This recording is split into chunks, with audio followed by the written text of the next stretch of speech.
हरे कृष्णा प्रिय भक्तों, आज की इस वीडियो में मैं आपको योगिनी एकादशी की व्रत कथा सुनाऊंगी, जिसे ध्यानपूर्वक सुनने से मनुष्य के समस्त पाप दूर हो जाते हैं और उसे अंत में मोक्ष की प्राप्ति होती है।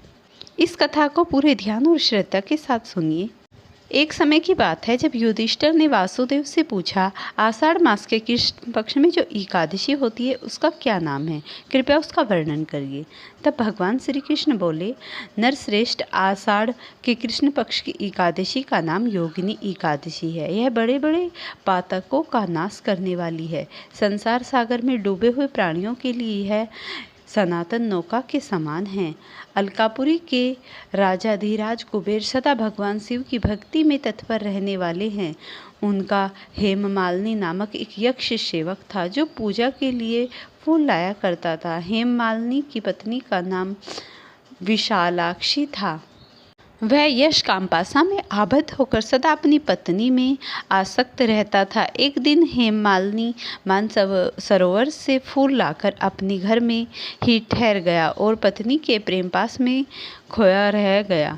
अतः कुबेर के भवन में न जा सका। इधर कुबेर मंदिर में बैठकर शिव का पूजन कर रहा था। उन्होंने दोपहर तक फूल आने की प्रतीक्षा की। जब पूजा का समय व्यतीत हो गया तो यक्षराज ने कुपित होकर सेवकों से कहा, यक्षों, दुरात्मा हेममालिनी क्यों नहीं आ रहा है?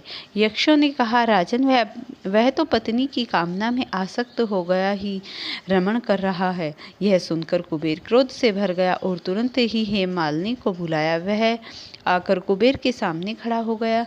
उसे देखकर कुबेर बोले, ओ पापी, अरे दुष्ट, ओ दुराचारी, तूने भगवान की अवहेलना की है। अतः क्रोध से युक्त और अपनी उस प्रियतम से युक्त हो इस स्थान से भ्रष्ट होकर अन्यथा चला जा।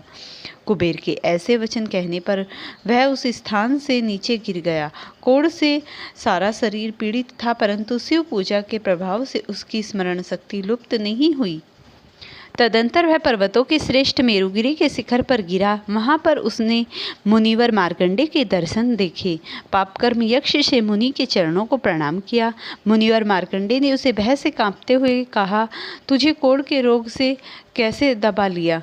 यक्ष बोला, मुनि, मैं कुबेर का अनुचरण हेममालिनी हूँ।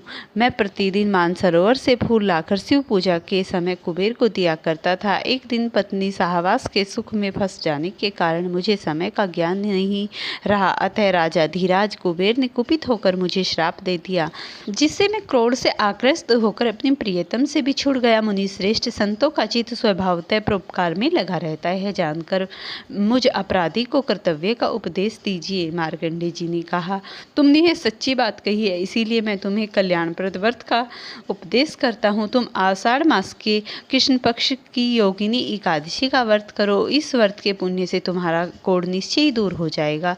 श्री भगवान कहते हैं, राजन, मार्कंडे का उपदेश से उसने योगिनी एकादशी का व्रत किया, जिससे उसका कोढ़ दूर हो गया।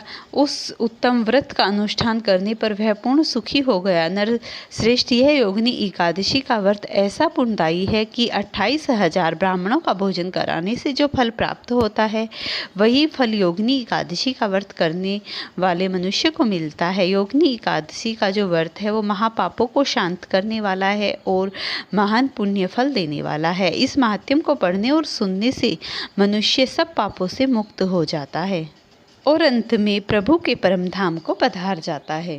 प्रिय भक्तों, अगर आपको ये योगिनी एकादशी की कथा पसंद आई हो तो मुझे प्यारे से कमेंट में राधे राधे लिखना ना भूले और चैनल पर नए हैं तो चैनल को जरूर सब्सक्राइब कर लें।